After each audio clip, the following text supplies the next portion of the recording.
शुक्लां ब्रह्मविचारसारपरमामाद्यां जगद्व्यापिनीं वीणापुस्तकधारिणीमभयदां जाड्यान्धकारापहां हस्ते स्फाटिकमालिकां विदधतीं पद्मासने संस्थितां वन्दे तां परमेश्वरीं भगवतीं बुद्धिप्रदां शारदां। श्री महागणाधिपतये नमः। श्री महासरस्वती नमः। श्री गुरुभ्यो नमः।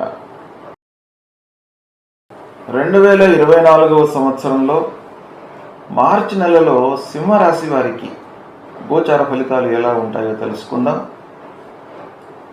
ఈ మార్చి నెలలో సింహరాశి వారికి ముఖ్యంగా సూర్యుడు సప్తమ అష్టమ స్థానాలలో సంచరిస్తున్నాడు. ఇది ప్రతికూలమైనటువంటి సంచారము. ఇక కుజుడు అనుకూలంగా షష్టమ స్థానంలో సంచరిస్తున్నాడు. బుధుడు సప్తమ అష్టమ నవమ స్థానాలలో అనుకూలంగా ఉన్నాడు. గురువు భాగ్యస్థానంలో సంచరిస్తున్నాడు, అనుకూలంగా ఉన్నాడు. శుక్రుడు షష్టమ స్థానంలో ప్రతికూలంగా ఉన్నాడు. శనీశ్వరుడు సప్తమ స్థానంలో ప్రతికూలంగా ఉన్నాడు. రాహువు అష్టమ స్థానంలో, కేతువు ద్వితీయ స్థానంలో ప్రతికూలంగా ఉన్నారు. ఈ విధంగా గ్రహ సంచారం ఉంది. కనుక మనము ఓవరాల్గా ఆలోచించినట్టయితే సింహరాశి వారికి మార్చి నెల లోపల మిశ్రమ ఫలితాలు గోచరిస్తున్నాయి. ఫలితాలు మిశ్రమంగానే ఉన్నాయి. కొన్ని గ్రహాలు అనుకూలంగా, కొన్ని గ్రహాలు ప్రతికూలంగా సంచరిస్తున్నాయి. కనుక మిశ్రమంగా ఓవరాల్గా ఫలితాలు ఉండేటువంటి అవకాశాలు బాగా ఉన్నాయి. అయితే పిల్లల విషయంలో ప్రయత్నాలు అనుకూలిస్తాయి. పిల్లల యొక్క చదువు విషయమే కానివ్వండి, వివాహాది శుభకార్యాల విషయాలలో మీరు చేసేటువంటి ప్రయత్నాలు బాగా కలిసి వస్తాయి. ప్రారంభించినటువంటి పనులను మీరు సంతృప్తిగా పూర్తి చేస్తారు. ఆటంకాలు ఎదురవుతాయి, అయినప్పటికీ మీరు ఆ పనులను సకాలంలో పూర్తి చేసేటువంటి అవకాశాలే ఎక్కువగా గోచరిస్తున్నాయి. ఇక విద్యార్థులకు బాగా కలిసి వస్తుంది, అనుకూలంగా ఉంది ఈ మాసం. ఉన్నత విద్యకై చేసేటువంటి ప్రయత్నాలు బాగా కలిసి వస్తాయి. విదేశ ప్రయాణాలు చేస్తారు. విదేశాలకై చదువు నిమిత్తమై విదేశాలకు వెళ్ళేటువంటి అవకాశం బాగా కనబడుతుంది. మొత్తం మీద ఉన్నత విద్యకు మీకు ఈ మాసం బాగా కలిసి వస్తుంది. మంచి నిర్ణయాలు తీసుకుంటారు. పోటీ పరీక్షలలో మంచి స్థాయిలో నిలుస్తారు. మంచి సంస్థలలో మీకు ప్రవేశం లభిస్తుంది. ఇక రాజకీయ కోర్టు వ్యవహారాలలో, అంటే కోర్టు వ్యవహారాలలో మీకు అనుకూలమైనటువంటి ఫలితాలు ఉంటాయి. కానీ రాజకీయ పరంగా ఆలోచించినట్టయితే కొన్ని ఇబ్బందులు ఉంటాయి. అంటే రాజకీయంలో ఉన్నటువంటి వారికి అధినాయకులతో లేదా కార్యకర్తలతో ఇబ్బందులు కనబడుతున్నాయి. అయినప్పటికీ ముఖ్యంగా రాజకీయంలో ఉన్నటువంటి వాళ్ళు కార్యకర్తలతో, దగ్గర వారితో కొంత అనుకూలంగా స్నేహంగా ఉండడానికి ప్రయత్నాలు చేయాలి. పైవారితో మట్టుకు కొంత అనుకూలంగానే ఉంటుంది. కొన్ని విషయాలలో మనకు డిస్ప్యూట్స్ ఉన్నప్పటికీ ఓవరాల్గా అధినాయకులతో బాగానే ఉంటుంది. ఇక న్యాయపరమైనటువంటి సమస్యలు, పూర్వం ఎదుర్కొన్నటువంటి వాటికి పరిష్కారం లభిస్తుంది ఈ మాసంలో. అనుకూలమైనటువంటి తీర్పులు, బంధువర్గము, స్నేహితుల యొక్క సహాయ సహకారాలు బాగా లభిస్తాయి. స్నేహితులు మీకు బాగా తోడ్పడతారు, మంచి సలహాలను ఇస్తారు. కొన్ని పనులలో వారి యొక్క సలహాలు మీరు తీసుకొని చాలా లాభాన్ని పొందేటువంటి అవకాశాలు బాగా కనబడుతున్నాయి. కష్టకాలంలో మీకు ఆత్మీయులు, బంధువుల యొక్క సహాయ సహకారాలు బాగా లభిస్తాయి. ఇంకా వాహన మూలకంగా పనులు నెరవేరుతాయి. ప్రయాణాలు అనుకూలిస్తాయి. వ్యవసాయదారులకు సంతృప్తికరమైనటువంటి మాసం. ఇకపోతే అనుకున్న మేర దిగుబడులు ఉండకపోవచ్చును. ఆర్థికపరమైనటువంటి సమస్యలు చిన్న చిన్నగా కనబడుతున్నాయి. కానీ పనులు కావడంతో మీకు ఆ లోటు అనేటువంటిది దూరం అవుతుంది. ఒక ఇంటిలో అనవసరమైనటువంటి చర్చల మూలకంగా అశాంతి అనేటువంటిది కనబడుతుంది. అంటే ఇంటిలో వాతావరణము మీకు అనుకూలంగా ఉండదు ఈ మాసంలో. కనుక అనవసరమైనటువంటి చర్చలకు తావివ్వకుండా, అనవసరమైనటువంటి విషయాలను ముందు పెట్టుకొని చర్చించకుండా ఉండడము చాలా మంచిది. ఇక ఉద్యోగస్తులకు పనిభారం పెరుగుతుంది.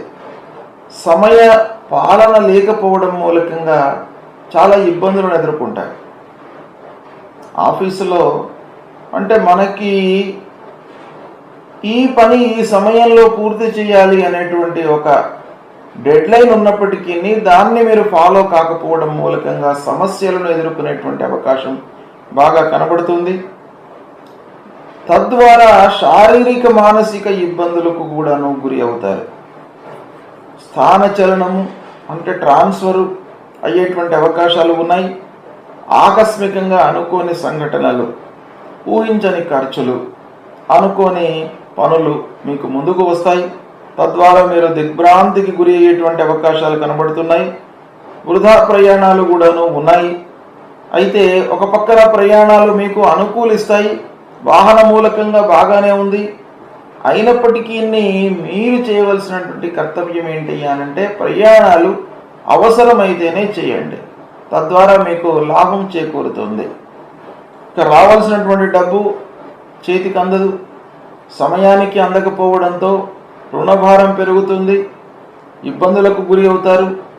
ముఖ్యమైనటువంటి పనులు పోస్ట్పోన్ అవుతాయి, వాయిదా వేసుకోవాల్సినటువంటి పరిస్థితి ఏర్పడుతుంది. ఒకవేళ పనులు నెరవేరినను శ్రమ అందులో ఎక్కువగా మనం వెచ్చించవలసి వస్తుంది. శ్రమాధికంతో పనులు పూర్తి అయ్యేటువంటి అవకాశం గోచరిస్తుంది. విద్యార్థులకు మటుకు ఈ మాసం బాగా కలిసి వస్తుంది. కనుక ఓవరాల్గా ఆలోచించినట్టయితే కొన్ని పనులు మీకు అద్భుతమైనటువంటి ఫలితాలు ఉంటాయి, కొన్నిట్లో మీకు చాలా శ్రమతో కూడుకున్నటువంటి ఫలితాలు గోచరిస్తున్నాయి. కనుక ఓవరాల్గా మిశ్రమంగా ఉంది ఈ మార్చి మాసం. అయితే సింహరాశి వారికి సూర్యుడు బాగాలేడు, సప్తమ అష్టమ స్థానాలలో సంచరిస్తున్నాడు. కనుక సవిత్రు సూర్యనారాయణ ప్రీత్యర్థమై సూర్య నమస్కారాలు చేయండి. సూర్య నమస్కారాలు చేసినట్టయితే మీకు ఆరోగ్య సమస్యలు రాకుండా ఉంటాయి. శారీరక మానసికంగా మీరు స్థిరంగా ఉంటారు. సూర్యుడికి మనం చేయవలసింది కేవలం నమస్కారమే కనుక ఆ సూర్య నమస్కారాలు చేయండి. ఉదయం పూటనే స్నానం చేసిన తర్వాత సూర్యుడికి ఎదురుగా అంటే మనం తూర్పు వైపుకు నిలబడి సూర్యుడికి నమస్కారం చేసుకోండి. సూర్యుడికి నమస్కారం చేయడం మూలకంగా మనకు ఆది వ్యాధులు దూరం అవుతాయి, మానసిక శారీరక ఇబ్బందులు దూరం అవుతాయి. కనుక అది మీరు చేయండి. దాని తర్వాత ఆదిత్య హృదయం పారాయణం చేసుకోండి. వీలున్నట్టయితే ప్రతినిత్యం కూడా ఆదిత్య హృదయం పారాయణం చేసుకోండి. లేని పక్షంలో ఆదివారం నాడు కొంత స్థిరంగా కూర్చొని ఆదిత్య హృదయం పారాయణం చేసుకోండి. ఇక శుక్రుడు 6వ స్థానంలో సంచరిస్తున్నాడు. శుక్రుడు కూడాను ప్రతికూలంగా ఉన్నాడు. శుక్రుడు ప్రీత్యర్థమై మీరు ఏం చేయాలి?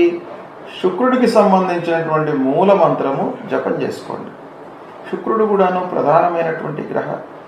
ఇంటిలో మీకు సంతోషంగా ఉండడానికి శుక్రుడు కారకుడు. మీరు బయట ఎన్ని ఇబ్బందులు ఎదుర్కొన్నప్పటికీ ఇంటికి రాగానే మీకు ఒక ప్రశాంతమైనటువంటి వాతావరణం ఉంది ఇంట్లో అని అనుకుంటే అప్పుడు మీరు బయట ప్రపంచాన్ని మర్చిపోతారు, కష్టాలను మర్చిపోతారు. అన్నిటినీ కూడాను దిగమించుకోవడానికి అవకాశాలు బాగా ఉంటాయి. కనుక ఇంటి వాతావరణం మీకు అనుకూలంగా ఉండాలి. కనుక శుక్రుడిని ప్రసన్నం చేసుకోండి. ఆ శుక్రుడి యొక్క మూల మంత్రము హేమకుంద మృళాలాభం దైత్యానాం పరమాంగురం సర్వశాస్త్ర ప్రవక్తారం భార్గవం ప్రణమామ్యహం అనేటువంటి ఈ శ్లోకాన్ని ప్రతినిత్యం కూడా చదువుకోండి. ఆ శుక్రుడి యొక్క అనుగ్రహంతో భార్య పిల్లలతో కుటుంబ పెద్దలతో అందరితో కూడాను మీరు సంతృప్తిగా ఉండడానికి అవకాశాలు ఉంటాయి. ఇక 7వ స్థానంలో శని, కనుక మీరు ఆంజనేయ స్వామి దేవాలయానికి వెళ్ళండి, ఆంజనేయ స్వామి ప్రదక్షిణాలు చేయండి. నీలాంజన సమాభాసం రవిపుత్రం యమాగ్రజం ఛాయా మార్తాండ సంభూతం తన్నమామి శనైశ్చరం. ఈ శ్లోకాన్ని చదువుకోండి. ఇక రాహువు అష్టమ స్థానంలో సంచరిస్తున్నాడు. అష్టమ స్థానంలో రాహువు ప్రధానంగా మనల్ని ఇబ్బంది పెడతాడు. ఆకస్మికంగా వివాహమైనటువంటి వారికి అనవసరమైనటువంటి తగాదాలు, ప్రశాంతత లేకపోవడము, ఆరోగ్య సమస్యల మూలకంగా పనులపై మనం శ్రద్ధ నిలవకపోవడము, ఇలాంటివి ఎన్నెన్నింటికో కారకుడు గనక రాహు ప్రీత్యర్థమై అమ్మవారి దేవాలయానికి వెళ్ళండి, అమ్మవారిని కొలవండి. అమ్మవారి యొక్క దర్శనం మూలకంగా మీకు ఆ రాహుకు సంబంధించినటువంటి దుష్ట ఫలితాలు దూరమవుతాయి. అర్ధకాయం మహావీర్యం చంద్రాదిత్య విమర్దనం సింహికా గర్భ సంభూతం తం రాహుం ప్రణమామ్యహం అనేటువంటి శ్లోకాన్ని చదువుకోండి. కేతు ద్వితీయ స్థానంలో సంచరిస్తున్నాడు కనుక గణపతి దేవాలయానికి వెళ్ళండి. ఆటంకాలు రాకుండా, కుటుంబంలో ఇబ్బందులు ఉండకుండా, పనులలో ఆటంకాలు రాకుండా మీకు ఆ గణపతి దర్శనం మూలకంగా ఇవన్నీ కూడాను మీకు దూరం అవుతాయి. కనుక గణపతి దేవాలయానికి వెళ్ళండి. వక్రతుండ మహాకాయ సూర్యకోటి సమప్రభ నిర్విఘ్నం గురుమే దేవ సర్వకార్యేషు సర్వదా అనేటువంటి శ్లోకాన్ని మీరు పఠిస్తూ ఆ గణపతి దేవుని యొక్క ముందు ఒక్క నిమిషము స్థిరమైనటువంటి చిత్తంతో మీరు నిలబడి ఆ భగవంతుడికి నమస్కారం చేసుకున్నట్టయితే మీరు చేసేటువంటి కార్యక్రమాల లోపల ఆటంకాలు లేకుండా ఉంటాయి. అవి సమయం లోపల మీకు పూర్తి అవుతాయి. కనుక ఇలాంటి పరిహారాలు మీరు చేసుకోండి. సుఖమయమైనటువంటి జీవితాన్ని గడుపుతారు. శుభం.